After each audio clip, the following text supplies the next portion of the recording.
What's up, everybody? This is a special edition of Coin a Geek. We are talking about a pretty major piece of news that happened a couple days ago.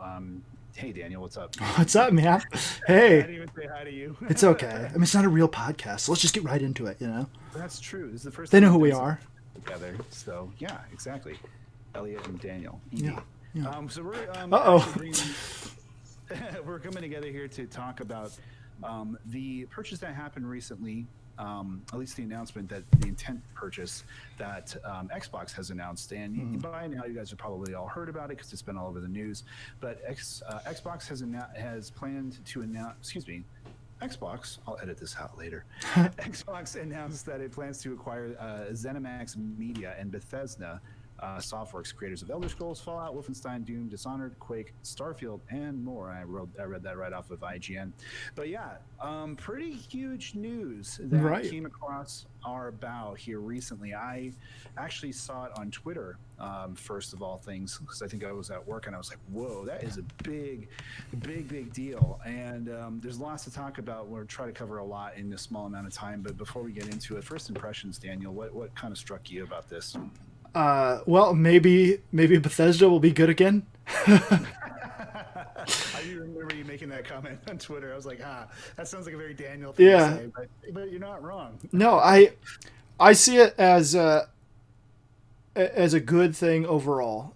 I know that there have been a lot of good games that people have enjoyed from Bethesda, but lately there's been about Doom, and that's pretty much it. I think that has been sort of universally praised, or at least well received, and frankly, the way that Xbox has been going with how they're treating these acquisitions, allowing a degree of independence without expecting those companies to bring in immediate profits, is it's actually kind of setting the groundwork for the future, which in the video game industry is a little strange because over the past,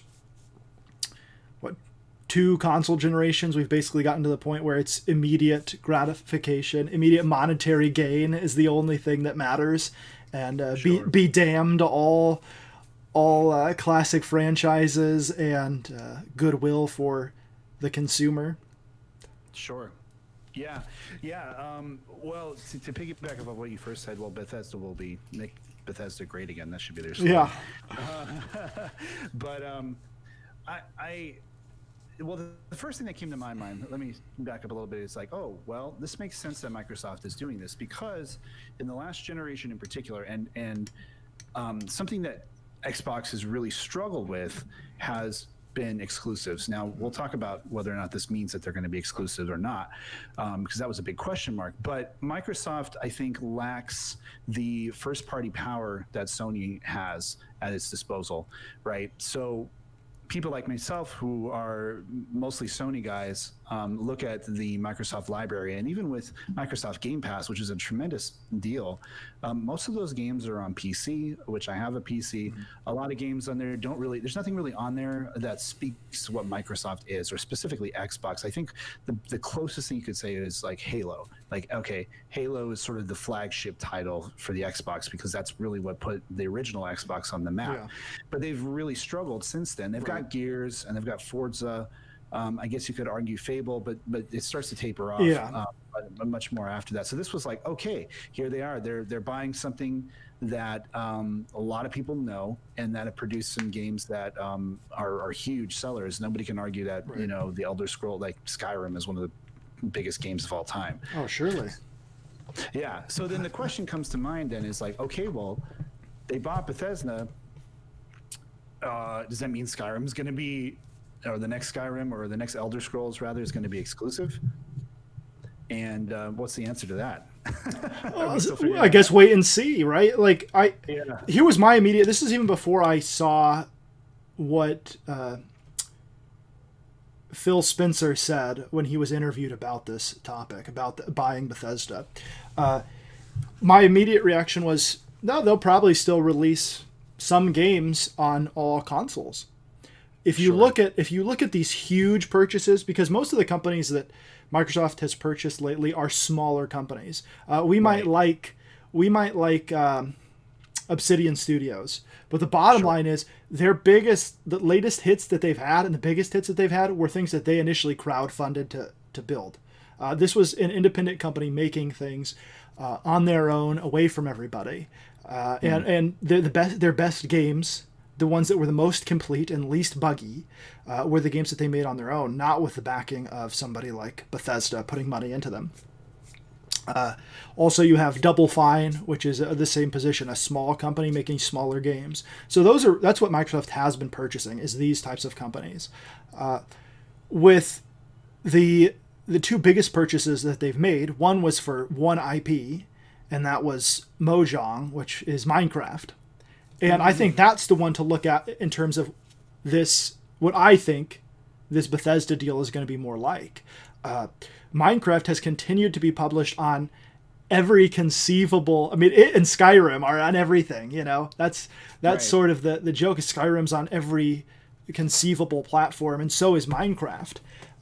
Right. Microsoft is more concerned with making money in general. That's why they are putting all of their games on PC and Xbox. They realize that PlayStation sort of has won the fictional console war that we all fanboy, made up in our minds. I think Sony has that market locked down. The Switch and Nintendo will have a niche, and I mean it's even more than a niche right now with the Switch, as long as they keep making good games, with that sort of mobile idea. But at some point, Microsoft recognized that they had to be more broad in their approach. And so I think that's what you see on things like cross-platform play, putting their franchises on things that they own on other platforms like the Switch or even PlayStation in some circumstances. And so Microsoft, I don't think, is so concerned with driving Xbox sales. There will be exclusives for the Xbox made by various ZeniMax companies. I've no doubt about that. But there are certain games that they'll say, hey, look, this might be a console seller, but I think we can make more money by putting this on PlayStation or putting this on something else. And so one of the things that Phil Spencer said in his interview is that basically, or I don't know if he said it in the interview, but it came out that Bethesda is still going to be seen as a publisher. It's not going to be published by Microsoft, what used to be Microsoft Studios, now Xbox Studios. It's not going to be under that banner. It's going to be a subsidiary of Microsoft, overseen by Xbox Studios, but it's still going to be a sort of a separate entity. And I think that will allow, hopefully, them to have a certain degree of anonymity, or independence rather, not anonymity, but independence from the oversight, and hopefully continue to put games on multiple platforms. Well, it's interesting because, to be honest, I completely forgot about Minecraft because I don't play Minecraft, so I forgot that they purchased it. And if that's going to be the bar, then I can see where they would do that with some of these other games. I guess then the other company, didn't they purchased Rare back in the day? Yeah, right? They purchased Rare shortly after Rare's deal with Nintendo ended. So that would have been late 90s, early 2000s, somewhere around there. They purchased Rare. But the thing with that is that kind of goes back to your point. Like Rare, now I have to go back and think because Rare was big like on the 64, but Rare really hasn't done anything that of note. I haven't heard anything. And so now Bethesda is a much bigger developer than Rare, especially right now. And even with, no pun intended, the fallout of their last few games, they still are a huge publisher, right? And so it's going to be hard not to get excited for the next Fallout game, the next what's it called, Starfield, the next kind of like their new IP in Starfield, and then the next Elder Scrolls. Of course, it's going to be huge regardless of what they do. So then really the question is that if they're just planning, let's just assume these games turn out okay. And kind of the way that they would have, and we're not going to see like an EA situation, which is the other massive company that tends to gobble up these franchises. Is EA, which has had a history of purchasing and then abusing them and milking them to death. So then, assuming that doesn't happen, I guess it's for me, since you've said you think it's just about making money, which it may ultimately be. For me as a consumer, it doesn't hardly make sense then why they would do this as in terms of outside of strictly making money. When I look at that, I say, well, I won't really have an incentive to buy your console if that's all that you're trying to do. And it doesn't solve the problem in most people's minds, which is that Xbox still doesn't have the top tier AAA games, because everything that they do have can be shared. And so I don't know if they're going to behind the scenes work on something with Bethesda or one of these companies and then put out like a strictly first party game where it's just Microsoft exclusive, or if their plan is just to make it's just to continue to make money. It doesn't seem like the impact of that is. I mean, it seemed on the surface, it's like, whoa, Sony better pay attention. And it's not that they shouldn't, but if they're negating the importance of that simply by just spreading the love, then I kind of feel like they're shooting themselves in the foot in that regard. Because if they did buy, let's just say they did have Skyrim, the next Skyrim, I keep calling it the next Skyrim, I mean that's the next Elder Scrolls, but let's say Elder Scrolls 6 was exclusive to Microsoft, even if it was a timed exclusive, that would still be like enormous, right, for them. I think the thing to keep in mind is that we still sort of live in the era of Sega versus SNES, Genesis versus SNES, Genesis versus NES. We're thinking of things in a time when the technology was so widely different in the Genesis versus the SNES, or the Genesis versus the NES before that every game was pretty much an exclusive built for that platform. Even things that were on both were different.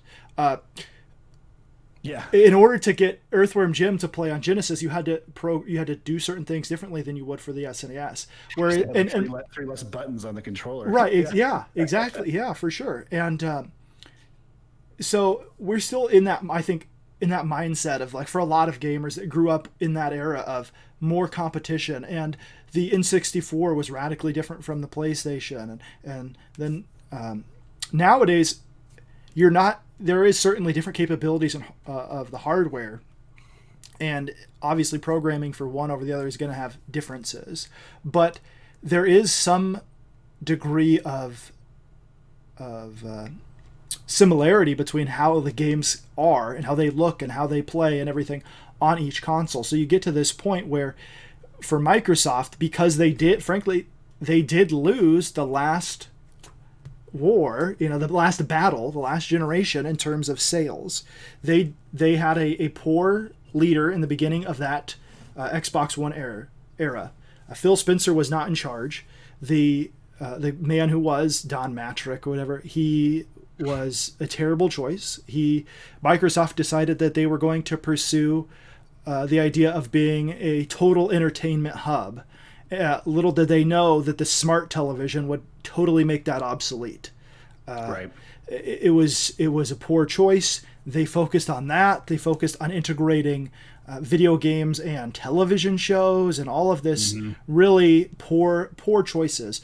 While PlayStation played this more safely. Sony for a couple of years was good guy Sony. Like, you want to share a game? Here you go. And they appeared to be a lot more humble. Xbox sort of had to lick their wounds and regroup, and they're still, frankly, in a rebuilding portion. I remember saying a few years ago that there were no good exclusives for the Xbox, nothing that I wanted to play. That. Here we are at the end of that generation. It's still true. Even if you don't count the fact that all of those games from that point on were on PC, and so it made me having an Xbox, for me personally, because I have a gaming PC, irrelevant.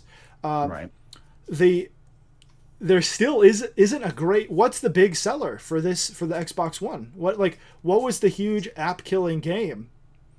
I can't think of a single one. I can't think of a single one. You talk about Halo. Halo, like the Master Chief Collection, there was a Halo game on it. What was it? Halo 4? No, that was on Xbox 360. It's like I can't tell you, and I've got an Xbox One. So the point being, they only have purchased these studios within the last few years. So Obsidian, Double Fine, these other these other ones, Ninja Theory is now Ninja Theory. Yep. They've only purchased these companies, smaller companies with a smaller infrastructure, with nothing in place for terms of how Xbox was going to use them just a few years ago. So at this point, here's the beginning of this generation, and they don't have any games to announce because, frankly, those games probably aren't in a state where they feel they can release them or acknowledge their existence. But I think time is moving on. The console generation needs to move on, and so they're going to do so without any of the big first party announcements. But I'm sure they'll come.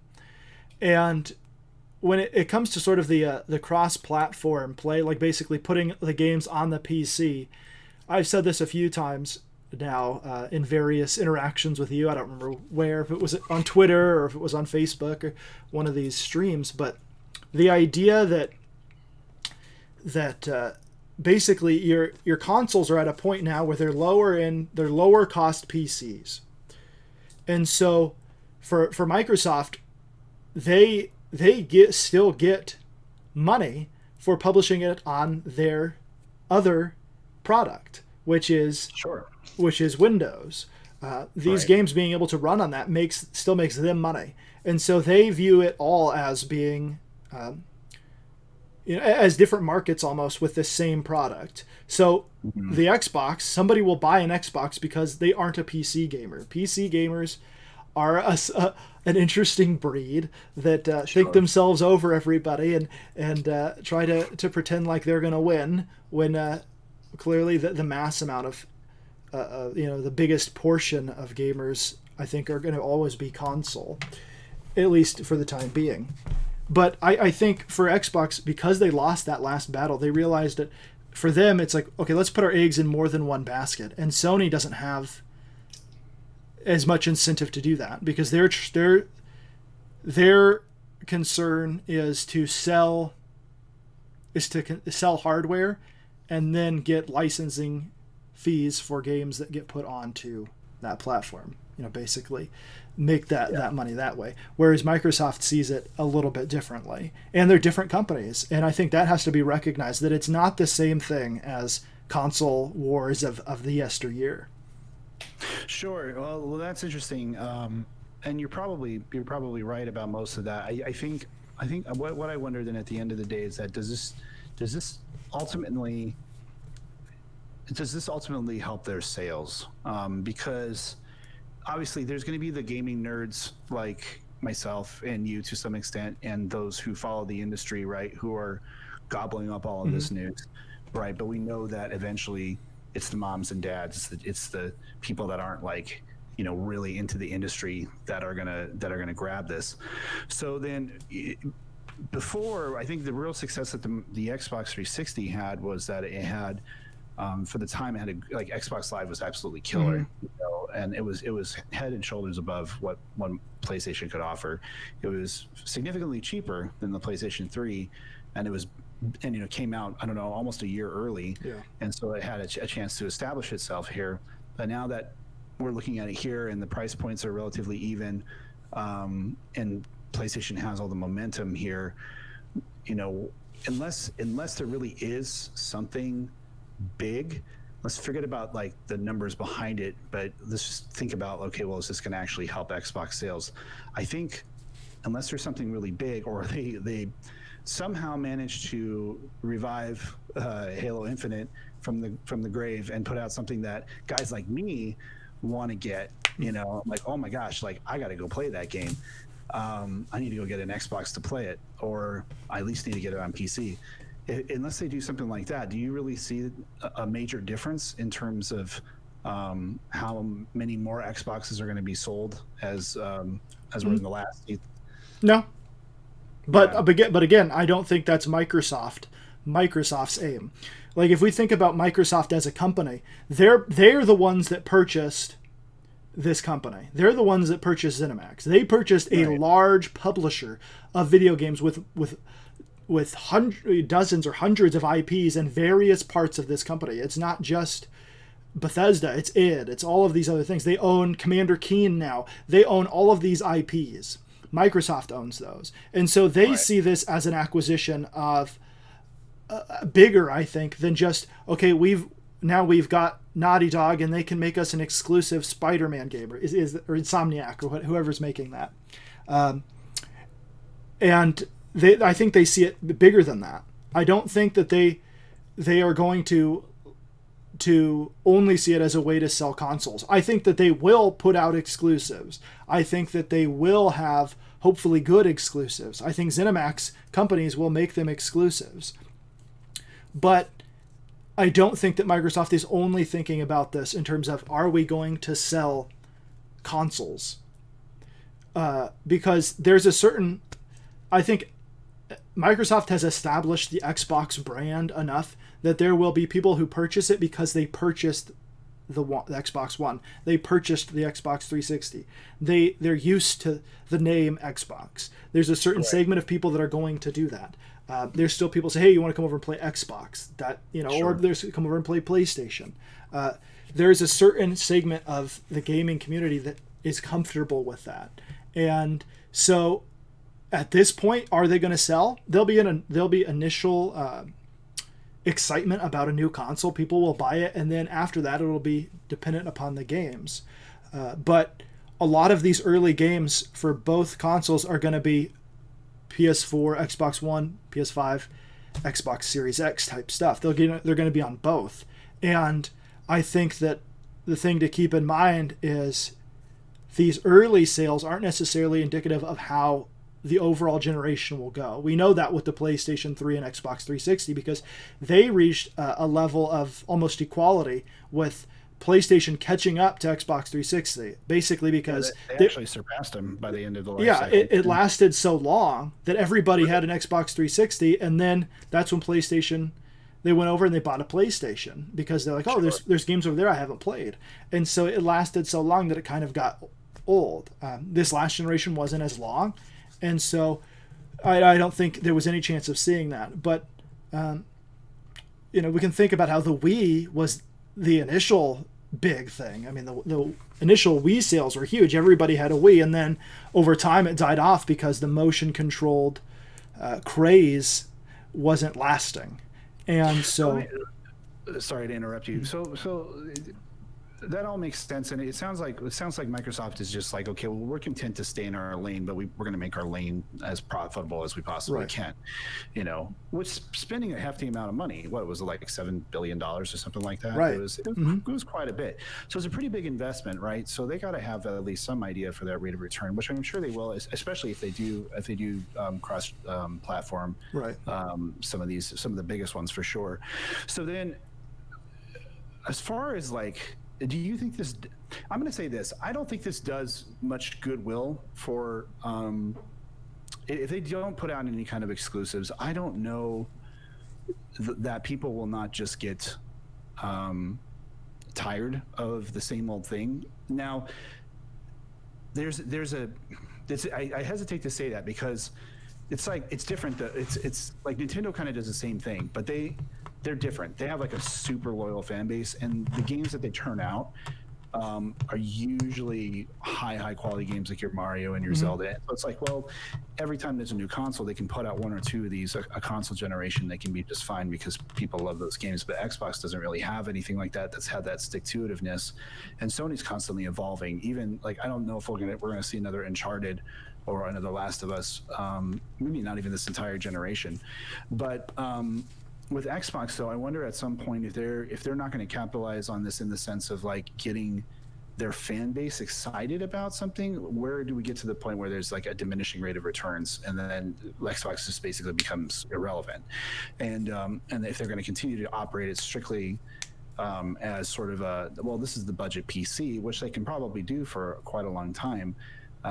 When does that start to leave a bad taste in people's mouths? I mean, I'll just ask you directly because you owned an Xbox One, right? Mm-hmm. You own an Xbox One. So what does this make you actually feel as a consumer or a gamer? Does it make you more excited, less excited? What do you feel about it? It doesn't really change my opinion at all. to be honest with you, because it doesn't. Again, it doesn't really affect me because I'm not a PlayStation. I don't own a PlayStation. I don't. The last PlayStation I own is a PS2, so that for me, it's not a big deal for me. I'm not somebody that feels like they have to go out and play every game or that they need every exclusive or like, oh well, why isn't this game on something I can play? I've never been that way. I think it grows out of the fact that I didn't have a console as a kid. The first console I ever purchased was with my own money in high school, and it was an Xbox 360.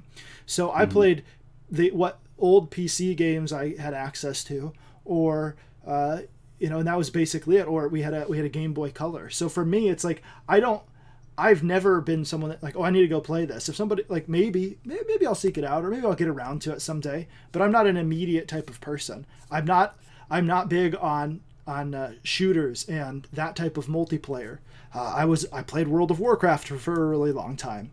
That is my type of multiplayer game, not a battle royale, not a shooter. So for me, it doesn't make a big difference in terms of like the big sellers for consoles. Now that being said, I look at it and I see the long game. I try to see, okay, what is Microsoft trying to accomplish with this? What are they trying to do? And I think it's still too early for us to make a decision about this, right? Because they have been in talks with ZeniMax, obviously, because they just purchased them. They have an idea of how they want the company to go, but there is nothing set in stone at this point. I'm sure that they will make what we would call exclusive games for their two ways of putting those games out, PC and Xbox. But the thing to realize is the PC, I think, is the high-end PC, at least at this point, is still going to be a niche market. And so they recognize that, yes, we can put out games on PC, but we still have this thing that we want to invest our money in. And they see it as Xbox Game Pass, or they see it as what you call the budget console, a budget PC rather. And I don't want to say like anything that's like dogmatic about it, because I don't know, right? I don't know. I'm not in there with the financials, poring over the financial numbers and seeing what do we need to remain a valid. I'm not saying you are. I'm not saying you are. I'm just saying for me personally. Spitballing, right? Like so. It's fun to speculate. Right? Yeah, and like I'm not saying that you are necessarily, but I guess the point I would make is like I like to sit back and watch things develop. Yeah. I'd been interested in the game Celeste for the last few years now that it's been out. Logan from the Reformed Gamers was playing it and he really liked it a lot, and I was interested in it, and I was like, oh, I should go buy that. Maybe I should get it on the Xbox. Oh, maybe I should get it on the PlayStation. Well, that Epic Game Store gave it away for free, so good thing I waited because I got that game for free, right? But my point is, I'm not the typical gamer, and so when I say my catchphrase, right, play the games the way you want to play them, I really mean that. I might get mad about, not mad, but I might make fun of the idea of HD remakes because they don't interest me usually at all. I might not get excited about a remastered game I've already played. I might not get excited about games with a bunch of microtransactions. But ultimately, if that's the type of games people want to play, my wife playing a mobile game that she has played for the last year that requires microtransaction, doesn't require microtransaction, but promotes microtransactions, but she's never paid a dime for it. If that's the way she wants to play a game, I'm fine with that. And what I can't really get behind is this idea of it, like, I can see how it could quote unquote create bad will between that, but I see that as the same as what's the difference between them purchasing Bethesda essentially in these games that people love and Sony signing a deal with Square to only put the new Final Fantasy game on PlayStation. Well, I mean, from my perspective, right, it's not so much that they had an exclusive. I'm saying that the bad will would be if you bought this exclusive right and you didn't do anything with it. Like that. With Sony, they're going to put out the first party games. Like they already they don't have an exclusive deal with Square for all of their games, but for Final Fantasy VII Remake, it's been timed exclusive, and now for Final Fantasy 16, it's a console exclusive. But funny enough, that's also going out on PC. Yep. And now we're starting to see Sony games show up on PC too.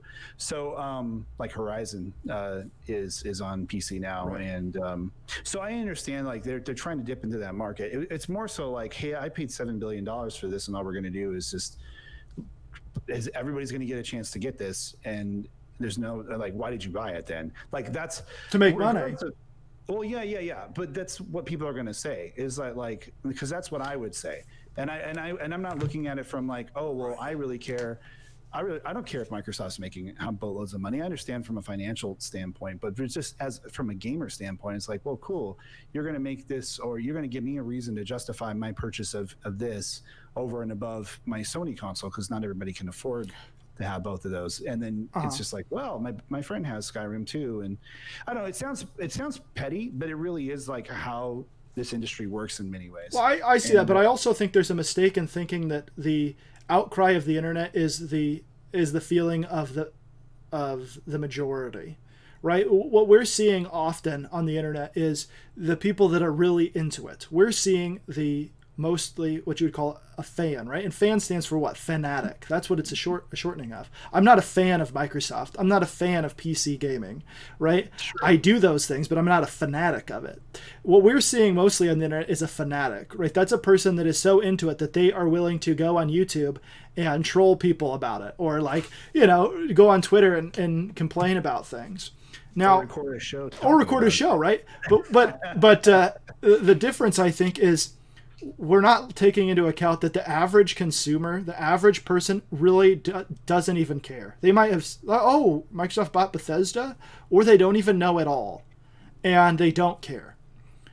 I think the average Xbox person doesn't care. I think the average PlayStation person does. And it's like if God of War all of a sudden went away, or it went over to Microsoft, that'd be a big deal. Like, because, there'd be a huge crowd that would follow them, probably myself included. I don't think I'd be able to avoid it. So I do think, and that kind of comes down to the whole, I guess, sort of the crux of this whole thing. And we can also talk about this briefly, but we can almost do a whole show on the importance of first party games, and like, what does this have? Because take that away, right? Let's just say every game is available on all consoles and in systems. Then really all you have is like, well, I like this interface better, or this is more affordable, and I like this controller better. And I think those things are certainly a large part of it. I think a lot of times it's who are my friends? What system are my friends playing on? Especially if you're a big multiplayer person, and like, what am I used to, basically, and but there is an aspect of it too where you saw, I mean, and because in the PS3, Xbox 360 cycle, you saw a lot of people jump ship over to the 360, including me for a while, even though I'm always going to be a Sony guy, probably. But I really liked my 360, and it took Sony doing a lot, to be honest, to really get themselves back into good graces. And I think the PS3 era generated some of the best first-party games that they've ever had, and put into place stuff that's set up for this console generation, and we're reaping the benefits of that now. And now I'm hoping that Microsoft does something similar, right? Because I want there to be competition, and truthfully, and I say this in all sincerity, I would love a reason to own an Xbox. I would love like a really good reason to own one, but because it's something like I couldn't buy it. Something to keep in mind though is with the companies that they're purchasing aren't necessarily companies that you like games from. So well, that's not true. But hold on. The games that Obsidian has put out lately, you would not play. Have you played Pillars of Eternity? I have it downloaded, but you also didn't like. You also could not get into Divinity: Original Sin, which is not exactly the same. I went back to it. Well, I'm glad to hear that. 20 hours. All right, well, good. But there. So we'll say maybe you have come over to the right party. You've abandoned the dark side and come to the light. I'm glad to hear that. But but those games are not necessarily for everybody. So it's possible that the Microsoft is saying, okay, there's going to be a certain segment that we can possibly cater to. These are the types of games we're going to make. Maybe we can't out Sony. Maybe we can't do that at this point. Let's maybe make a different type of game that people might be interested in playing on our platform. At this point we don't know. It's all up in the air, and it's fun to speculate. But of course, and that's what makes it makes it fun. Mm-hmm. I think, and I'm basing this off of just internet comments, so take it for a grain of salt.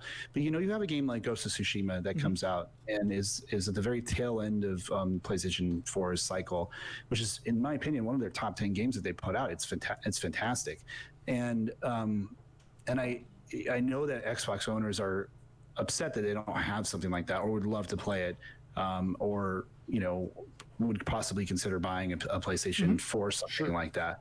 So I'm just saying, like, just give me one. You don't have to make all your games like that. Just give me one game that stands up to, like, Insomniac or Naughty Dog or Sucker Punch or any of these game studios that's like, I can, that just give me one game that says, wow, that's Xbox, and that represents, like, the level of quality that they can achieve. And they may do that. And I think that anybody who still defends the idea that Xbox had some sort of great exclusives is just canceled their only good looking one. Yeah, the Scalebound or whatever it was called, the Dragon one. Yeah, that was like the one when they announced it. I was excited for that. I was like, this looks really cool and right up my alley. And then frankly, it didn't happen. But I look over there at the shelf, just to my left here, and I see like 2 exclusives, and I haven't played them since like the first couple months I got them, and there has not been another exclusive to come out from Xbox since the games that I own over there, which is like Killer Instinct and one other one I can't think of that I know is over there that I have, but it's like Halo probably. But the point is, like, there was nothing to come out. I think that's the given. Now, for me, because of the weirdo that I am, had I bought a PlayStation 4 instead, I might have Spider-Man and I don't know, maybe one other of those big exclusives, just because of the weirdo that I am, where I don't play everything because not everything appeals to me. And so I'm probably a bad person to talk to about people being outraged or being upset about there not being games on the Xbox or Xbox buying Bethesda, because I'm more of a, like, I don't care type of a person than someone who gets really excited about it. Well, and you're bringing in an aspect of it that I wasn't really considering, because I think there's definitely I think it's a valid point about possibly what they're doing as a strategy. I guess it's interesting because what I want is the Monday Night Wars. I want Ted Turner, / Phil Spencer to come in and, like, we bought this big thing, and now we're going to just turn out exclusives, because that would really shake. I think it would really shake Sony up. And I'm not saying that they're shaken up by this. I have no idea, but that would to me get everybody's,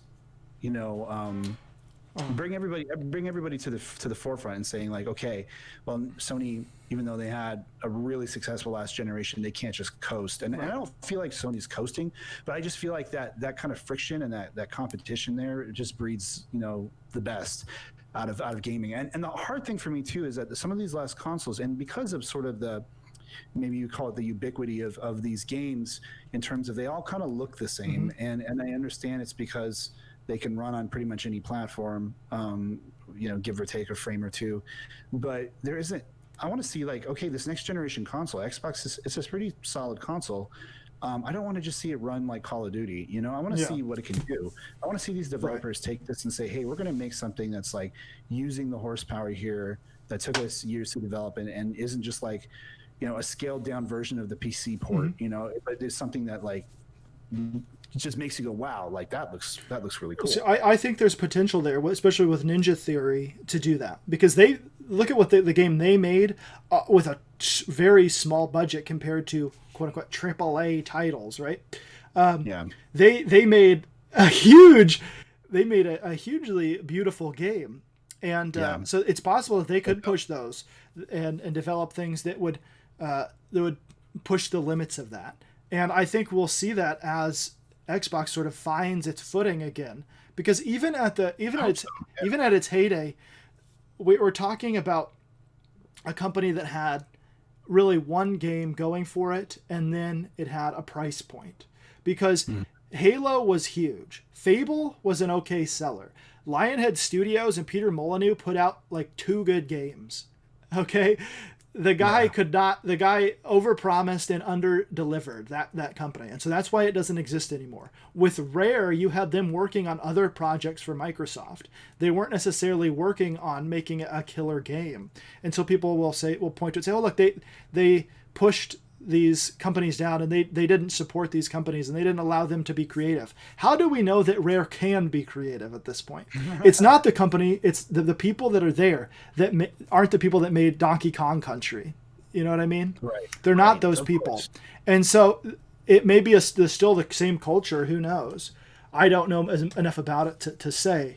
But what I do think going forward is Microsoft has the companies that they've bought, like Double Fine, and the people at that company, they have a particular point of view about making games, and they sold their company. And I don't think it was just for the idea of money. I think that what they wanted was stability to develop the types of games they wanted. Now, whether or not those games will resonate with the mass audience, that's still to come. That's still to find out. Double Fine adventure games don't necessarily make the impact that most people that would be, they're not really a console seller, right? Sure. Like, I don't know how many times I've gotten Psychonauts given to me for free. Plenty at this point. But it's a game that's well received by critics and fondly remembered as one of those hidden gems, if you will. So sure. I'm most of the time I'm a pessimist, but I guess in this I'm kind of optimistic in that I think I try to look at the bright side of these acquisitions. Do I really care that Final Fantasy is going to be a console exclusive? No, because I looked at that trailer and went like, man, they finally went back to the more high fantasy medieval look, and it looks so bland. It looks like any other Japanese RPG to me, and not one that has a really cool aesthetic. Like, obviously it's too early to tell, and maybe they will have good looking character designs. But boy, was I underwhelmed by that, especially after finding it, because you tweeted out, wow, new Final Fantasy game or something. And I was like, oh, this should be exciting. For me, like, I don't know. I look at this and I see the outrage of people, like, and I see the other side of it where people are excited. Well, maybe Bethesda will make Oblivion, Oblivion. You said Skyrim, I say Oblivion because that's the one I played, right? An Elder Scrolls game that is exclusive to the Xbox. And will that make PlayStation gamers mad? Maybe, but maybe it'll make them buy an Xbox, right? Or maybe Microsoft determines that the best way to use that IP is to put certain games, like an Elder Scrolls, on multiple consoles, and then develop their own independent games based on other IPs, or allow those companies the freedom to start developing with a bigger amount of stability, a greater amount of stability. And you look at, I think you have in Obsidian Studios, you have a really interesting company, right? Because here was a company that was founded out of Interplay, the failure of Interplay. And they took some of their programmers and lead guys and went and formed their own company, and they started to make similar games to what they had made at Interplay with these computer role-playing games, that sort of Baldur's Gate type of game. Right. And then you had them come, and now they've made the KOTOR 2, and then they made Fallout New Vegas, both games with massive amounts of bugs and problems because they had smaller budgets and they weren't able to clean those games up before they went to launch. Right. And then they're at a point where they realize, okay, we can either take money from a developer and put out something that people like, but has a bunch of problems that are that we aren't able to address, or we can crowdfund a game and do it our way and be completely independent. And they realized, and so that's what they did. Now they had some success with that and they were able to move forward with that. But they also realized that maybe it didn't offer the stability that they wanted, because they still had to crowdfund in order to get the money to make these games, to get the capital. And so they seem to have gotten to a point where they thought maybe stability is the answer to making good games. And then the people that own the company obviously made a little bit of money for their pockets when they sold the company to Microsoft. But it's, like I said, it's too early to really tell. And I think if the next few years there aren't at least announcements made or games put out for Xbox exclusives, and we know that to mean also on PC, I think that you can kind of see, okay, maybe they aren't going to be the driving force that they were a generation or two ago. Maybe they aren't going to be able to reach those heights, and they'll find some other way to make money in games. But I think that they're going to. I think that these companies are going to start that they've purchased are going to start putting out exclusives, and at some point there'll be one that catches on. And you look at, like, we talk about, like, what were the big games on the original PlayStation that were exclusives? A lot of those games that were exclusives there have gone on to be multi-platform games because they were made by third-party studios. And then now, then you had the PlayStation 2 come out. Again, you had a lot of games that were big hits that were that today would be multi-platform games. At the time, they weren't. And then so really you have the PlayStation 3, like you said, developed a lot of those big franchises. Some of the ones that started on PlayStation 2 are gone, right? Jak and Daxter, not really selling consoles, right? Crash Even is Ratchet. back. What's that? Crash is back. Crash is back, right? But for a time he was languishing, and I don't think he's a nostalgia hit, but is he a console seller? Probably not. No. So I get what you're saying. I wasn't upset when I read that. When I read about the acquisition, I was surprised, and I was in a weird way excited, because because I have a gaming PC and I'm not really worried about not getting to play something that I really want to play. I can kind of sit here comfortably and say, well, it's easier to sit back and watch. But I'm just very curious to see what they do, because again, some of the red flags go off unfortunately with companies like EA that have bought stuff up, and it's like, well, whether or not there's exclusives for, are these games going to turn out to be good? In my opinion, Bethesda, to go back to your original statement, maybe Bethesda will be good again.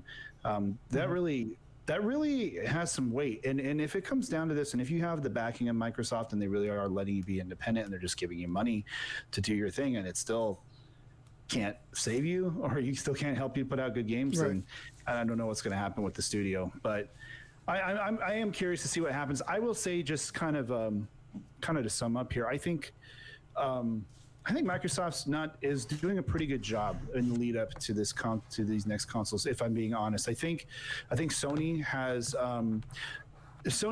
maintained its excitement. I think some people have been a bit frustrated by some of the way that they've handled things like pre-orders and whatnot, but Xbox seems to kind of be building here. They were the first ones to show their console. They were the first ones to announce what it was going to cost.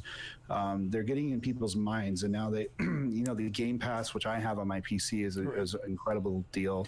And now they're making this acquisition, so they're definitely building momentum. And I think what's interesting, to interrupt totally your train of thought, what's interesting is to think how they've built up goodwill without putting out great games.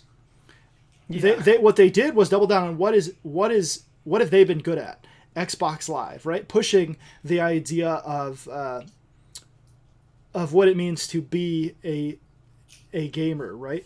Like basically pushing that online multiplayer at that point. And now with cross-platform play, with making things more accessible, with things like the Game Pass and signing up all kinds of people to put games on there, that is, I think, how they've built up goodwill, not necessarily through great games. So now they've got an infrastructure again to build upon. They actually righted the ship from their total entertainment device to a gaming centered device that that manages to bring people in from PC or from more of a console background, and to merge those two things. And Yeah. that's built up a lot of goodwill. And now they've positioned themselves to put out games, and now they just have to do it. Yeah, that's true. I mean, that's kind of where I think where we can leave it. Yeah. But I'm curious to continue to watch what Xbox does now. So one of these days we'll have to talk about the whole pre-order debacle that's happened with both these consoles. But yeah, big news. I'm curious to see what other people think about this. Unfortunately, this is a couple days late, which is my fault because I said we couldn't do one of these a couple days ago when you wanted to. So I'll try to be better about that. And I also apologize for people who came on here thinking this was a podcast and it wasn't. So that's also my bad. But cool, man. Well, thanks for taking the time out to talk about this, dude. And if anything else comes up regarding this, we should definitely keep an eye on it. And yeah, for those of you guys who are watching what's going on with there, keep an eye on it until you see something actually announced specifically exclusive. I would say it's probably safe to assume that most of these games are probably going to be cross-platform. Until Phil Spencer or somebody else comes out and says, no, this game is going to be exclusive, then we can't really know yet. So nobody panic. All right. Cool, man. Yep. Take us home. Yeah, play the games the way you want to play them. Until next time, we'll leave a coin on the cabinet for you.